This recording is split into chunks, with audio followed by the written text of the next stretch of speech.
Sais-tu comment l'Empire ottoman a littéralement braqué le titre de calife pour dominer tout le monde islamique?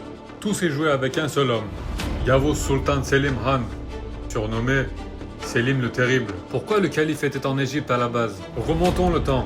En 1258, les redoutables cavaliers mongols ont complètement rasé la ville de Bagdad, anéantissant l'empire abbasside. Les rares survivants de la famille du calife ont fui en urgence pour se réfugier au Caire. Le problème, là-bas, ils n'avaient plus aucun pouvoir. Ils n'étaient que des figures symboliques sans aucune autorité, protégées par l'empire mamelouk. Et pourquoi Selim Han a-t-il décidé d'attaquer les mamelouks? Au début de son règne, son plus grand ennemi c'était l'empire séfévide, la Perse dirigée par le Shah Ismail. En 1514, Selim Han les écrase à la bataille de Chaldiran.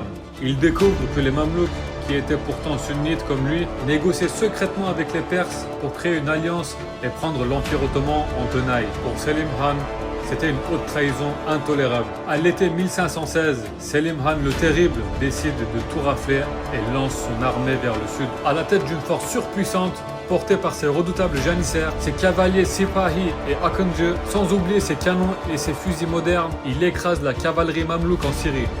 Sur la route, il s'empare de Kudus, la ville sainte de Jérusalem, où il fait la prière à la mosquée Al-Aqsa. Puis il fonce vers l'Égypte et gagne la bataille décisive de Ridania aux portes du Caire. L'Égypte tombe. Nous sommes en 1517. Selim capture le dernier calife, Al-Mutawakkil III, et l'embarque direct pour Istanbul, en ramenant avec lui les fameuses répliques sacrées, l'épée, l'arc et le manteau du prophète Mohammed sallallahu alayhi wa sallam, et même le bâton du prophète Moussa. Fini les Abbasides, c'est officiel. En cette année 1517, Yavuz Sultan Selim Han devient le tout premier calife de l'Empire ottoman. Et pour asseoir sa légitimité absolue, le shérif de la Mecque se soumet et lui envoie les clés des villes saintes. Selim Han devient le serviteur des nobles sanctuaires. Le monde a changé de maître. Mais selon toi, qui est le vrai boss de l'Empire ottoman? Selim le Terrible ou son fils Suleiman le Magnifique?